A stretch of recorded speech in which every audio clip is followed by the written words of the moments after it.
barcha maqtovdanlar, barcha bizning qurbanchiliklarimiz, alamlarni yo'qdan bor qilib, ularni har doim tarbiyalab turuvchi Alloh taolaga tegishli. Biz uni bilan muhtibmiz, undan yordam so'raymiz, undan yordamini yolvoramiz. Nafslarimizni buzuqligidan, amallarimizning nasharidan biz Alloh taolaga sığınamiz. Kimni Alloh taolo o'zining keng rahmati bilan bu yo'lga qo'ndirsa, uni hech kim adashtirmas. Kimni Alloh taolo o'zining adilligi bilan adashtirsa, uni hech kim bu yo'lga qo'ndirmas. Şahitlik veren şıllıkta Allah'tan başka ilah yok, yalnız ol, onun dindaşı yok. Hem şahitlik veren Muhammed Mustafa sallallahu aleyhi ve sellem Allah Teala'nın kulu hem ilçisi ikenliğine. Onun akıdaki sahabelerine, tabi'inlerine hem bu yoldan barışı barşa mümin Müslümanlara Allah Teala'nın selamı, rahmeti ve bereketi olsaydı. Allah Teala'nın rahmeti bilen şu mübarek olan Ramazan ayına girdik. Şimdi bugün Allah'ın rahmeti bilen 3. gün urazalarımızı tutabiliriz. Şuşa uraza hakkında kaydır hükümlerin, kaydır faziletlerin şimdi isker çıkıp gitsek bir kolay bir yaxşı bulur idi. Allah Rabbimiz Kur'an'da ayette Euzu billahi mineşşeytanirracim. Bismillahirrahmanirrahim. Ya eyyühellezine amenu kutiba aleykumus-siyamu kema kutiba alellezine min qablikum leallekum tettakun.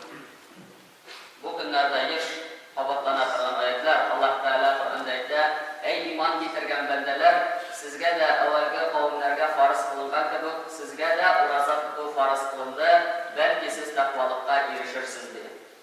Tilde uraza nefseden de busatıylık durunu. Şeriatta uraza niyeti bilen ikinci tonundan alıp bu yaş batkançağa kadar aşağı üşü haminde yakınlık kuludan teyulundan anlarda. Ramazan ayında uraza tutup her bir balik Müslüman iratça hem kadın kızga deyişli, farz kılıp kılıngan. Uraza tutup benderin günahlarından arınığına bir sebep buluttura. Peygamber sallallahu aleyhi ve sellem ede men sama Ramazan'ı imanen ve ihtisaben gufira lehu ma taqaddama min zembihi. Kimde Ramazan ayında Allah Teala'ga ışangan halde, haminde onun ecrine ümitlengen halde uraza tutsa, onun ilikten kılan günah hataları affı edilir deyip Peygamber sallallahu aleyhi ve sellem bizge etken. Şulay günde Ebu Hurayra'dan getirilgen hadiste enne Resulullah sallallahu aleyhi ve selleme kâle as-siyamu cünnetun fe la yahfuz ve la yechhel ve in imru'un qatalehu ev şatemehu فَلْيَقُلْ اِنِّ صَائِمٌ مَرَّتَيْنِ. Peygamber sallallahu aleyhi ve sellem eden dürüstlükte uraza ol kalkandır dedi. Şolay uğraş naşar söz söylenmesin, hem ilimsiz halde rövrede bahasleşmesin dedi. Eğer de bir kişi onun bilen soğuşsa, ya ki onu suga başlasa, erli başlasa, o kişi uraza tutuşu iki tatlı dürüstlükten bir urazadamın deyip etsin dedi. Hem Peygamber sallallahu aleyhi ve sellem devam eder. وَالَّذ۪ي نَفْسِ بِيَدِكِ لَخُلُفُ فَمِ الصَّائِمِ اَطْيَبُ عِنْدَ اللّٰهِ تَعَالَى مِنْ رِحِّ الْمِسْكِ. Hem benim canım anın kolunda bulunan zat bilen Allah-u Teala'dan ant eder, uraza tutuşunun ağzından gelgen is, Allah-u Teala'ya hoş isle misklerden, isle maylardan süyüklürektir dedi. Hem Resulullah sallallahu aleyhi ve sellem eder, يَتْرُكُ دَعَامَهُ وَشَرَابَهُ وَشَهْوَتَهُ مِنْ أَجْلِهِ. Hem Allah Teala eder diye, ol benim sebeple özünün rizıgın, özünün işimligin, özünün şahvetlerini kaldırdı diye. Es-siyamu li ve ana eczi bihi vel hasenetu bi aşri emthaliha. Hem dürüstlükte uraza ol benim düşün, hem min ana özün ecir saatlerini veririm diye. Hem de Peygamber sallallahu aleyhi ve sellem şu Allah'tan sözlerini bizge zikre vel hasenetu bi aşri emthaliha diye. Hem de bir izgelikке 10 tatbir indi arttırılıp yazılır diye. Naşuşa uraza bizge indi düzelirge verilgen zor bir fırsat. Yaxşı yakka özgerge verilgen zor bir fırsat. Hem indi ecir saatlerin hükmü ikendigin bir Allah-u Teala'gine bile şuna da indi biz naşuşa ayda kübrek Allah-u Teala rizalığı için tırtıbrak işimiz. Hem indi an Ebi Hurayrata radiyallahu anhu enne Resulullah sallallahu aleyhi ve sellem kâle إذا جاء رمضان فتحت أبواب الجنة وعلقت أبواب النار وصفدت الشياطين diye. Hem Resulullah sallallahu aleyhi ve sellem de Ramazan ayı gelip gitgeç cennet ışıkları açılır, cehennem ışıkları yağılır diye. Hem şeytanlar kovallanıp taşlanırlar diye. Şulay naşrı faziletlerine, urazanın faziletlerine kirek bir hadis Peygamber sallallahu aleyhi ve sellem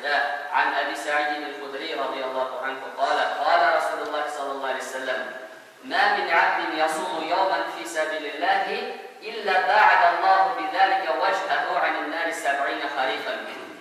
Peygamber sallallahu aleyhi ve sellem aytdi, agar bir banda Allah rizoligi uchun birgina kun roza tutsa, şul urazası sebepli Allah Teala onun yüzün cehennemden 70 yılga yaragaytırdı. Bunda indi Ramazan ayı şekillenmegen gummen uraza tutu bilen Peygamber sallallahu aleyhi ve sellem aytdi, birgina kun Allah rizoligi uchun tutulgan uraza bizning yüzlerimizni cehennemden 70 yılga yaragaytırına bir sebep ekan. Peygamber sallallahu aleyhi ve sellem'in sahabeleri şu urazanın faziletleri, onun ecir savaplarını bildiler. Tam Allah bir çok uraza tutartılan buldular.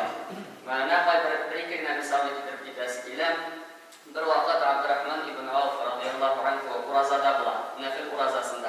Hem bilemeseydi o en baş sahabelerinin birisi bulan.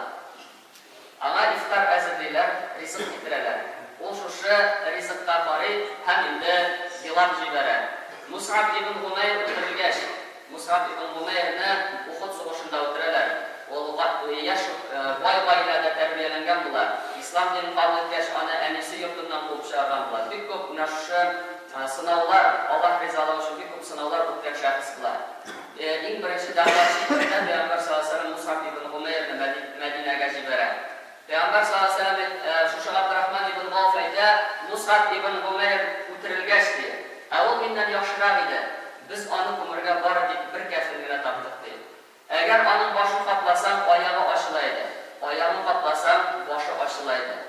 So'ngidan Alloh taolo bizga bu dunyoni jeyib soldi.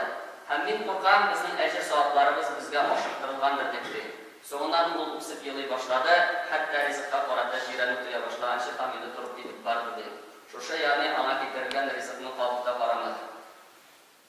Shunlarda bizning bugungi kunda iftorlarimiz shu haqda mol ustellarida biz endi aytamiz endi urazat tutishni iki shodlik ko'tar, birisi shuning iftor vaqtida degan hadislarni bilamiz. Ustellarimiz endi sho'rg'in bo'lib turadi, lekin mana shu ayberlarga sahobalarning qarashi ikkinchi turda bo'lgan. Nabu boy bo'lsa-da, bizga qaraganda ko'pga boy bo'ladi. Shu Abdurrahman ibn Avf bu Tabuk sug'ushlarına da Allah rizaligi uchun 24 kilogram 200 uqiy oltin beradi, sadaqa aytib. Mana shu sahobalar bizga ne'matlar oshirtirilgandir deb qo'rqam dedi. U mana shuni bu dunyoda Alloh taolo bizga berib bermasa yorar edi deb qo'rqib yig'ladi. Osman ibn G'affan radhiyallohu anhu 3-to'g'rilikli xalifa. Ana ditini bilamiz, 40 kun kirasi qamalishda tutalar, sular bermaylar, yo'qsa endi o'sha xalq uchun quyularni sotib olib, ana sadaqa jariya etib bergan bular. Masjiddan yo'lin kesalar, rizq kelmay, ham endi 40 kun qamalishda tutilar, ham o'tirilasi kunida u yuqo'ga ketadi, ham Payg'ambar sallallohu alayhi vasallam o'zining iqtishlari bilan tushuntirib, ham aytdi, ey Usmon, iftorni bizning bilan qildi. Ham endi Usmon radhiyallohu anhu şol o'tirilasi kunni urazaga kirib, ham endi iftor vaqtini yetgandara, u endi Qur'on o'qirgan bo'lgan shu fitnachilarga kirib, Osmonni radhiyallohu anhu o'tiradilar. Ham Osmon radhiyallohu anhu Alloh huzuruna susagan holda, uraza tutgan holda ko'shadi. Uraza kishidan sabrlik talab etadigan ibodat turlaridan. Kishining uraza tutganda oshamov, ichmov sababli tani zaiflanadi. Nafsi bosilar. Bo'lganligina ipiningda ne darajada tamli ekanligini, shu bir stakan suvning ne qadar zo'r ne'mat ekanligini anglay boshlaydi. Shu sababli unda qanoatlik hissi ortda, shukr eta boshlaydi. Ham endi ana shukr etuvi ana tog'ida Alloh taolaga yaqinlashadigan bir sabab bo'lib turadi. Alloh Rabbimiz marhamatli zot. Qur'onda u kishilarga o'ti ola turgan ibrlarning farz ekanligini bizga bayon etadi. Ham endi Alloh taolo bilan bizning orabizdan shirliklar da bo'lgan mumkin ekanligini, safarga chiqib ketishlar da mumkin ekanligini, bu butun ishlarda Alloh zo'r bir mashaqqat qilib turadi. Shunga da Alloh taolo aytadi: "Ayyaman ma'dudat. Faman kana minkum maridan aw ala safarin fa'iddatun min ayyamin ukhra." Sanalgan kunlarda uraza, Ramazon oyida urazalarni tutamiz deydi. Agar sizning birarigiz shirli bo'lsa, yoki safarga chiqib ketsa, boshqa kunlarni shu qoldirgan kun barabarini qazo qilsin deb Alloh taolo bizga amr etadi. Agar kishi namozlarini qisqartirib safarga chiqsa, yoki uraza tutsa, shirin tushaydi deb qo'rqsa, ona Ramazonda uraza tutmasga ruxsat etiladi. Шушы хәлләр үткәч, ул уразасын каза кылырга тиеш булып тора. Ләкин мусафир өчен, әгәр дә инде ул тота ала икән, аңа ураза тотуы яхшырак санала. Шулай авырга яки имезүче хатыннарга үзенә яки баласына зыян килер дип уйласа, ураза тотмаска рөхсәт ителә. Әгәр дә инде хатын кызның хайызы, нифас хәлендә икән, хайыз хәлендә икән, хайызы башлана икән, бу хатыннарга гомумән инде ураза тоту тыела шәригатьтә. Шулай ук инде шәригатьтә билгеләнгән шундый бер төркем кеше, алар фәни картлар дип атала. Монда инде картлык сәбәпле гомер ахырына кадәр уразасын каза кыла алмый торган кешеләр һәм шулай ук инде хроник чирле авырулар керә. Андый төркем кешеләр ураза урынына фидия түләргә тиешләр. Фидияның күләме инде һәр көн ураза өчен ярты саат будай, бу шул якынча инде 2 килограмм тирәсе, ярты саат будай яки 1 саат хөрмә яки арпа, ягъни фитр садакасы күләмендә түләргә тиеш. Фитр садакасыннан аермалы буларак фидия һәр көн ураза өчен 1 мискинне, фидия өчен һәр көн калдырган өчен 1 мискинне 2 тапкыр туйганчы ашатырга рөхсәт ителә. Хәтта алар аз ашасалар да, ләкин инде алар бәлег булырга тиешләр. Әгәр дә Рамазан аеның көнендә бала бәләгәткә ирешсә яки кафир ислам динен кабул итсә, алар бу көннең ахырына кадәр уразада тыелган әйберләрдән сакланып торалар, уразага хөрмәт сәбәпле. Калган көннәрен алар башка кешеләр белән бергә уразаларын тәмам кылалар, алдан калганнарын инде фарыз булмау сәбәпле алар каза кылмыйлар. Әгәр дә кеше ураза хәлендә аңын җуйса, шушы ниятләгән көнен каза кылмый, ләкин инде шуннан башка аңсыз үткәргән көннәрне каза кылырга тиеш булып тора. Әгәр дә кеше бик кечкенә генә күләмдә әйбер йотса да, борынына яки колагына дару тамызса, мәҗбүри авызын тутырып кусса, укол кадатса, таң ата башлаган дип ашаса, яки кояш бата дип хаталанып ифтар кылса, уразасы бозыла, һәр көнгә 1 көн каза кыла. Алдан уйлап ашаса, җимах кылса, ураза бозыла, каза белән бергә инде 60 көн рәттән ураза тоту, кафарат буларак ураза тотурга тиеш була. Аны булдыра алмаса 60 мискинне ашата. Әгәр дә инде ураза тотучы онытылып китеп ашаса, эчсә, хатыны белән җимах кылса, мазь, крем сөртсә, сөрмә тартса, пижама ясатса, хатынын шахватсыз үтсә, уразасы бозылмый дип әйтә галимнәребез. Уразада кешегә ризыкны татып карау, тәме булмаган сагыз чәйнәү, порошок яки теш пастасы белән теш чистарту мәкрух санала. Сагыз дигәндә инде әгәр дә тәме була икән, ул уразаны боза. Ураза тотучыларны билеүчә менә шушы 2 шарт көтә. Берсе шушының ифтар шартлыгы, без инде аны быел 3 тапкыр туеп, без инде аны 3 тапкыр шушы шартлыкны кичердек, 3 тапкыр ифтар кылдык. Шул хәтле рәхәт, беренче стакан суларыбызны эчеп куюлар, беренче хөрмәләребезне кабул, икенчесе инде җәннәт иншаллаһ ахирәттә безгә әзерләнгән әҗр савапны күргәч, шуңа сөенеп, шуны күреп сөенәчәкбез иншаллаһ. Ләкин шушы әйберләргә ирешер өчен тән уразасын гына түгел, инде тел уразасын да тоту кирәк. Чөнки Пәйгамбәр саллаллаһу алейһи ва сәллям әйтә: "Ман лам яда каула зури вал амала бихи, фалейса лиллаһи хаҗатун фи ан яда та'амаһу ва шарабаһу." Пәйгамбәр саллаллаһу алейһи ва сәллям әйтә: "Кемдә кем бузык сүзне һәм шушы бузык сүз белән гамәл кылуны калдырмаса, Аллаһ Тәгаләнең хаҗәте юктыр, аның ризыгын һәм ишеллеген ташлауда" ди. Димәк, менә шушы беренче чиратта без таләпләребезне, үзебезнең телләребезне инде җүгәндәргә тиешбез.